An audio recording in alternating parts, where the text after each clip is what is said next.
Hi, I'm Angel from fleecefun.com, and I'm here in the AllFreeSewing studios, and today we are talking tools beyond the sewing machine.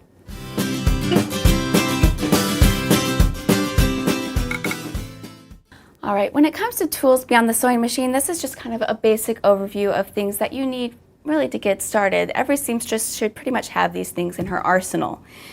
Okay, or her sewing box. Arsenal sounded a little weaponry. In any case, we're going to talk about these tools and what they mean and why you need them. First is a good pair of sewing shears. I can't tell you how important this is. They need to be sharp and they need to stay sharp, which means they only touch fabric. I know in my house you were dead meat if you used Mom's sewing shears for anything but fabric. She would hunt you down.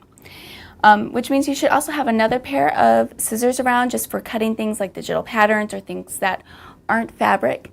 You're going to want another pair of scissors for that. Then of course, traditional measuring tape. That's like the seamstress's, logo or emblem.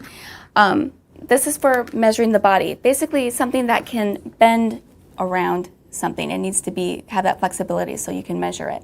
It's not good, however, for measuring lengths of cloth or anything that is stationary or stable. Does that make sense? Because it's really for body parts for its flexibility.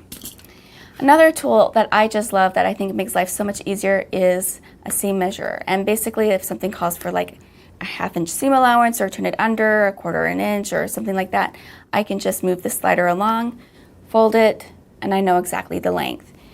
Great little tool.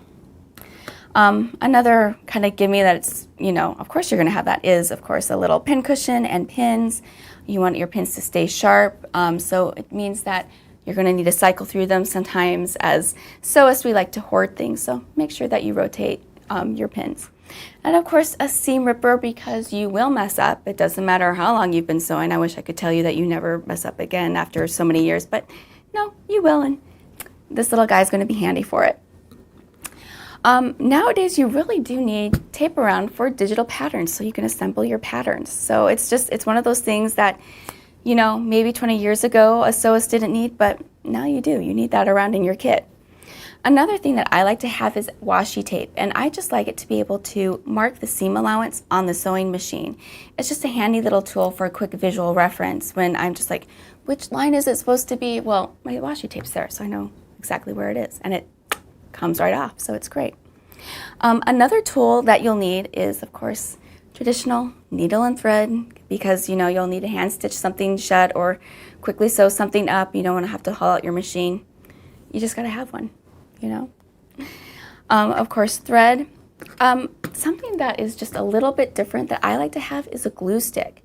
I like to be able to, if I'm, for example, doing really small applique pieces like eyes on a hat or something like that, just a little bit of glue on the back, tap it down, sew it on. So much easier, and it stays better than pinning it. So great little trick to have there. And finally, a lot of tutorials use a rotary cutter, ruler, and mat because it's great for getting such exact, clean cuts. If you're doing a quilt, this is a must-have. You have to have this. But also just simple projects as well. I love this because it's like vroom, and you're done. And it's a nice, clean, crisp line. And of course, cutting mat. This is great for pinning stuff too, so you're not going to worry about hurting the surface of your table or your desk. And it's also just gives you that nice, flat, hard surface when you're cutting out patterns. That makes it very easy. And of course, you'll need it when you're using your rotary cutter. So this is just a basic idea of the tools that you're going to want in your toolkit. And there are several other tools out there, but I'm telling you, these are the basic ones. And honestly, with these, you can complete most sewing projects. So what is your favorite tool in your sewing kit? Let us know in the comments below. Also, a thumbs up for our hard work here is always appreciated. And be sure to subscribe to AllFreeSewing's YouTube channel because we're adding awesome videos just like this one all the time.